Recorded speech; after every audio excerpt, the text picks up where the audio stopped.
नमस्कार दोस्तों, आपका बहुत बहुत स्वागत है आपके अपने चैनल एनालाइज विद राजेश में। दोस्तों, आज मैं आपको एक बहुत ही सिंपल तरीका बताऊंगा जिसको कि बिल्कुल लेमैन भी अडॉप्ट कर सकता है और उसको काफ़ी बेनिफिट हो सकता है। तो देखिए, ये चार्ट है और इस चार्ट में आप लोग देख रहे होंगे कि ये दो पैरेलल लाइनें हैं और यहाँ पे एक रेड कलर की लाइन है। बस ये तीन लाइनें ही काफ़ी बेहतरीन सिग्नल देती हैं। इसका सिस्टम ये है कि जब तक ये रेड लाइन इन दोनों पैरेलल लाइनों के बीच में रहता है तब तक अपने को कुछ नहीं करना है। जैसे ही ये रेड लाइन इन दोनों पैरेलल लाइन से बाहर निकलती है, चाहे ऊपर की तरफ चाहे नीचे की तरफ, वो हमारा सिग्नल पॉइंट होता है। अब जानते हैं यूट्यूब बाबा की बहुत पैनी नज़र है, तो इसलिए इसे ज़्यादा ओपन वर्ड्स में मैं नहीं बोल सकता हूँ, आपको समझना पड़ेगा। तो जहाँ पर ये रेड लाइन इन दोनों पैरेलल लाइन से बाहर निकली वहाँ पे हमारा ट्रिगर पॉइंट है, और जहाँ पर कैंडल इस रेड लाइन के नीचे आ गई वहाँ पर हमारा गुड बाई करने का टाइम है। वैसे ही अगेन देखिए, यहाँ पे रेड लाइन इन दोनों पैरेलल लाइन से नीचे निकली, यहाँ से यहाँ तक। अब इसमें एक दो जगह आपको थोड़ा विपक्षा भी मिल सकती है, जैसे कि यहाँ पे देखिए इन दोनों पैरेलल लाइन से ये रेड लाइन बाहर निकली तो एक छोटा सा सिग्नल मिला। यहाँ पे तो बाहर नहीं निकली, इसलिए यहाँ पे फॉल्स नहीं मिला। इस जगह पे मिला तो इस जगह आपको नुकसान नहीं होगा, प्रॉफिट ही हो जाएगा। लेकिन इसमें जब मूवमेंट मिलेगा तो आपको बहुत अच्छे अच्छे मूवमेंट मिलेंगे। उदाहरण के लिए देखिए, यहाँ से लेकर के ये मूवमेंट आपको मिला। इस जगह पे देखिए पूरा विपक्षा है।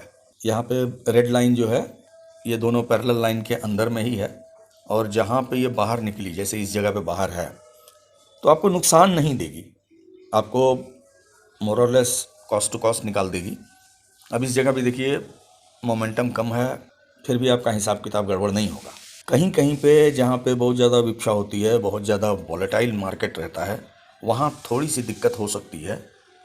जैसे इस जगह पे देखिए या इस जगह पे देखिए। तो इसकी एक्यूरेसी बढ़ाने के लिए बेहतर ये होगा कि जब ये रेड लाइन इन दोनों पैरेलल लाइनों से बाहर निकले, यानी कि इस चैनल से बाहर निकले, तो आप एक कंफर्मेशन का वेट कर लीजिए, यानी कि एक कैंडल एडिशनल उस डायरेक्शन में बने तो एंट्री करना ज़्यादा सेफ्टी रहता है, क्योंकि तब उसमें आपको विपशॉस कम मिलेंगे और कंफर्मेशन भी मिल जाएगा।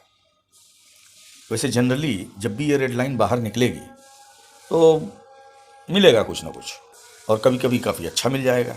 It depends upon the market, market की सिचुएशन क्या है, मार्केट का मोमेंटम कैसा है। लेकिन इसमें सिग्नल आपको तब मिलेगा जब मोमेंटम जनरली अच्छा होगा, क्योंकि रेड लाइन इन दोनों पैरेलल लाइनों से तभी बाहर निकलेगी जब मार्केट ट्रेंडी होगी। विपशा मार्केट में या चॉपी मार्केट में जनरली रेड लाइन जो है अपने चैनल के अंदर में रहेगी। तो ये तो हम लोग इंडेक्स का देख रहे हैं, अगर आप डेरिवेटिव्स का देखिएगा तो वो भी इसी ढंग का होगा। अब जैसे ये मैं डेरिवेटिव्स का दिखा रहा हूँ, तो डेरिवेटिव्स में देखिए थोड़ा सा, चूँकि ऑप्शन ग्रीक्स वगैरह का असर रहता है तो थोड़ा सा फॉल्स सिग्नल ज़्यादा मिल जाता है। लेकिन इस तरह का सिग्नल जो है अगर मिले तो दो चार फॉल्स सिग्नल्स की भरपाई भी कर सकता है। और एक चीज़ आपने गौर किया होगा, जैसे चॉपी मार्केट है और ख़ास करके आपने ये डेरिवेटिव का चार्ट लिया है जिसमें कि प्रीमियम वैल्यू कम है। अब जैसे यहाँ पे 50 के आसपास में प्रीमियम वैल्यू है, तो यहाँ पे देखिए चौड़ाई काफ़ी बढ़ गई है। ये जो पैरेलल चैनल थे ये भी चौड़ा हो गया है, ये भी चौड़ा हो गया है। और जहाँ पर मोमेंटम है, उदाहरण के लिए यहाँ देखिए, यहाँ चैनल्स की चौड़ाई बहुत कम हो गई है। तो जब चौड़ाई बढ़ जाए तो इसका मतलब है मार्केट चॉपी है। इसके अलावा अगर आप अंडरलाइन का देखिएगा तो इस पैरेलल लाइन की चौड़ाई कम रहेगी, और डेरिवेटिव का देखिएगा खास करके ऑप्शंस का, क्योंकि फ्यूचर की वैल्यूएशन तो लगभग बराबर ही रहती है, तो उसमें भी इसकी चौड़ाई ज़्यादा रहेगी। तो इस तरह से इसकी सिग्नल एक्यूरेसी काफ़ी अच्छी रहती है। और अगर आप कंफर्मेशन ले करके एंट्री करिएगा, यानी कि जब ये बाहर निकला तो उसके बाद एक और कैंडल बने, तो उसमें आपकी एक्यूरेसी काफ़ी बढ़ जाएगी, क्योंकि तब आपको इतना मूवमेंट मिल जाएगा कि कम से कम कॉस्ट टू कॉस्ट आपका हिसाब किताब रहेगा, और अधिकांश में आपको जो सिग्नल मिलेगा उसमें बहुत अच्छा मूवमेंट मिलेगा। तो आते हैं कि ये है क्या चीज़ और इसको कैसे यूज़ करेंगे। तो देखिए, ये बहुत ही सिंपल चीज़ है। मैं जनरली जीरोधा में ट्रेड करता हूँ, तो उसमें ये काफ़ी हेल्पफुल है। कुछ टर्मिनल्स पे ये चीज़ नहीं है तो उसका अल्टरनेट भी अपने यूज़ कर सकते हैं। आपको जितने भी टाइम फ्रेम में ट्रेड करना हो, खास करके 5 मिनट का टाइम फ्रेम बेस्ट रहता है। आप इसको हायर या लोअर टाइम फ्रेम में भी यूज़ कर सकते हैं, कोई इशू नहीं है, सिग्नल सब में बराबर देगा। लेकिन टाइम फ्रेम ऐसा रखिए कि अगर रेड लाइन चैनल से बाहर निकले तो कैंडल जो बने वो कुछ सब्सटेंशियल पॉइंट की हो तो ज़्यादा बेहतर है। तो इसलिए 5 मिनट या उससे हायर टाइम फ्रेम आपको ज़्यादा अच्छा रहेगा। लोअर टाइम फ्रेम आपको विप्सा ज़्यादा जनरेट करेगी, बट उसमें भी दिक्कत नहीं आएगी, लेकिन 5 मिनट या उससे हायर टाइम फ्रेम ज़्यादा बेटर रहेगा। तो ये दोनों जो आप पैरेलल लाइन देख रहे हैं, ये 12 का मूविंग एवरेज इन्वेलप है। मूविंग एवरेज इन्वेलप जो है अपने मूविंग एवरेज के दोनों तरफ एक बैंड लेकर के चलता है, जिसकी चौड़ाई आप अपने हिसाब से पिक कर सकते हैं, चूज़ कर सकते हैं। तो यहाँ पे हमने क्या किया है, 12 EMA का मूविंग एवरेज इन्वेलप हाई लिया है और ये वाला लो लिया है। तो हाई लो मिलकर के एक बैंड बनाते हैं। अब अगर प्राइस 12 के हाई को क्रॉस कर रहा है तो इसका माने ट्रेंड में है। और ये रेड लाइन जो है ये 3 EMA है। तो जब 3 EMA 10 EMA हाई को क्रॉस करके ऊपर जाएगी तो most of the chances market trendy रहता है। और इसी तरह से जब ये नीचे आएगी तो most of the chances market trendy रहता है। बेस्ट उपाय ये है कि आप एनालिसिस थोड़ा सा हायर टाइम फ्रेम में कीजिए। Say you are doing it in 15 minute. एक तरफ 15 मिनट का चार्ट लगा करके रखिए और दूसरी तरफ में 5 मिनट का लगा करके रखिए। 15 मिनट में अगर ये रेड लाइन अपने चैनल से बाहर निकलती है और 5 मिनट में भी बाहर है, 5 मिनट में आपको लगभग यहाँ मिलेगी, अगर 15 मिनट में यहाँ दिखाई दे रही है तो आप एकदम बेखटके ले सकते हैं और आपको बहुत फेवरेबल कंडीशन मिलेगी उस समय, क्योंकि आपने इसको मल्टी टाइम फ्रेम में यूज़ किया है। तो इसको हटा करके मैं आपको लगा करके दिखाता हूँ। यहाँ पे दोनों हट गए। अब 3 EMA तो लगाना बहुत आसान है, उसमें कोई दिक्कत नहीं है। चलिए 3 EMA को भी हटा देता हूँ। अब यहाँ से इंडिकेटर में जाएंगे और पहले मूविंग एवरेज में जाएंगे। मूविंग एवरेज में जा कर के यहाँ पर देखिए लिखा है मूविंग एवरेज इन्वेलप। तो हम मूविंग एवरेज इन्वेलप को चूज़ करेंगे और इसको 2 बार पिक करेंगे, क्योंकि हमको 2 इन्वेलप की ज़रूरत है।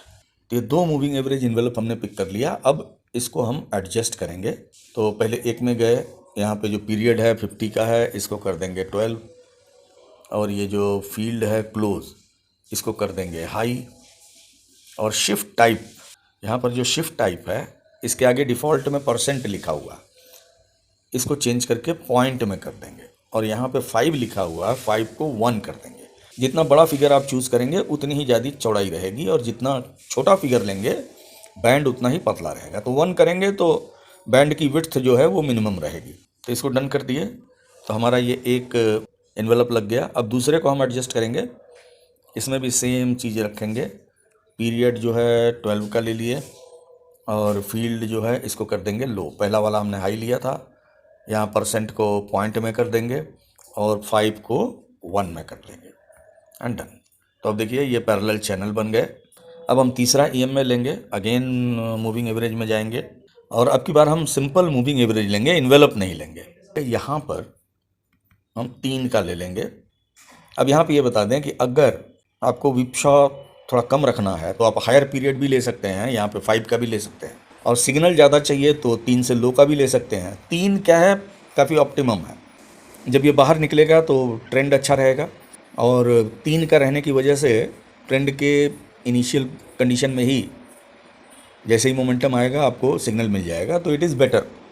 और यहाँ पे आप ले सकते हैं OHLC 4 यानी ओपन हाई लो क्लोज का एवरेज, और टाइप में सिंपल की जगह आप ले लीजिए एक्सपोनेंशियल और इसको डन कर दीजिए। तो अब देखिए ये आपका रेड लाइन भी लग गई, रेड EMA, और इसके बेसिस पे आप सिग्नल्स का इंटरप्रिटेशन बड़े आराम से कर सकते हैं। इसके साथ में अगर थोड़ा प्राइस एक्शन को भी आप कंसीडर करके चलिए तो ज़्यादा बेहतर रहेगा। प्राइस एक्शन कंसीडरेशन का मतलब ये है कि जैसे लेबल्स हैं, ये लेबल है, इसके अंदर में विप्सा है, तो भाई इस लेबल को क्रॉस कर जाए तभी लेंगे। सपोर्ट रेजिस्टेंस का कंसीडरेशन रहेगा तो इसके सिग्नल्स को आप और अच्छे से इंटरप्रेट कर पाएंगे। तो इसका बेनिफिट ये होगा कि जहाँ पर फॉल्स सिग्नल मिलता है उसको आप फिल्टर कर सकते हैं। और मोमेंटम के लिए एडिशनली आप ADX या RSI भी लगा सकते हैं। वैसे जनरली जो विप्साज रहते हैं उसके अंदर में इसका जो सिग्नल रहता है ये काफ़ी बढ़िया रहता है। और अगर आप 2 टाइम फ्रेम में एनालाइज करके ट्रेड करते हैं, यानी कि 15 मिनट का आपने वॉच किया और 5 मिनट का वॉच किया। जहाँ पे 15 मिनट में मोमेंटम शुरू हो रहा है, 5 मिनट में मोमेंटम ऑलरेडी थोड़ा सा पहले शुरू हो चुका होगा, लेकिन वहाँ पे सिग्नल आपको कंफर्म मिलेगा, तो वो ज़्यादा प्रोलिफिक होता है। और अगर मोबाइल से कर रहे हैं तो थोड़ी सी दिक्कत होगी, क्योंकि फिर आप डबल नहीं देख पाएंगे, तो एक्यूरेसी थोड़ी सी कम होगी, लेकिन फिर भी काफ़ी बढ़िया रहेगा। अब इस जगह देखिए चॉपी मार्केट है, रेड लाइन कहीं भी इस चैनल से बाहर नहीं निकली है। बाहर कहाँ निकली है? यहाँ पे जा कर के निकली। अब ये मार्केट का क्लोजिंग टाइम है तो उस समय छोड़ देना ही बेहतर रहता है, लेकिन यहाँ पे देखिए ये रेड लाइन बाहर ही है जहाँ पे मार्केट ओपन हुआ था। आप इस रेंज को छोड़ने के बाद जैसे ही इस रेंज के नीचे मार्केट गया, यू कैन राइड। अब सवाल उठता है कि अगर आपके टर्मिनल में ये एनवेलप नहीं है तो क्या करेंगे? तो सिंपल सी बात है, आप सिंपल एक्सपोनेंशियल मूविंग एवरेज ले लीजिए, 10 का हाई, 12 का हाई एंड लो, और ये जो रेड लाइन हमने 3 का पिक किया है इसको थोड़ा सा हाई ले लीजिए, यानी कि 5 का ले लीजिए, क्योंकि जब आप 10 का सिंपल लेंगे तो इस तरह का बैंड नहीं रहेगा, और जब बैंड नहीं रहेगा तो ये टोटल जो क्रॉस सेक्शन है ये पतला हो जाएगा। पतला क्रॉस सेक्शन होने पे कहीं कहीं आपको फॉल सिग्नल मिल जाएगा, जैसे इस जगह पे देखिए। ऐसे फॉल सिग्नल्स को अवॉइड करने के लिए अगर आप इसका पीरियड 3 की जगह 5 का ले लेंगे तो वो फॉल सिग्नल्स अवॉइड हो जाएंगे। इन्वेलप लेने और 3 का एक्सपोनेंशियल मूविंग एवरेज लेने से बेनिफिट ये रहता है कि ये आपको सिग्नल भी अर्ली देता है और एग्जिट भी अर्ली देता है। 5 का रहने से थोड़ा सा डिले होगा, लेकिन अगर इन्वेलप नहीं मिला तो वैसे कंडीशन में उससे भी कम चलाया जा सकता है। तो इन्वेलप मिलता है तो वेल एंड गुड, नहीं मिलता है तो सिंपल एक्सपोनेंशियल भी काम कर सकता है। तो इसका बेनिफिट ये रहता है कि आपको क्लियर कट डिसीजन लेने में हेल्प मिलती है, और अगर आपका डिसीजन सही है तो आपके सक्सेसफुल होने का चांसेस भी काफ़ी ज़्यादा हैं। तो आई होप वीडियो पसंद आया होगा। अगर पसंद आया तो लाइक कीजिए, दोस्तों में शेयर कीजिए। चैनल आपने सब्सक्राइब नहीं किया तो प्लीज़ सब्सक्राइब भी कीजिए। मिलते हैं फिर नेक्स्ट वीडियो में, तब तक के लिए नमस्कार, जय हिंद, जय भारत।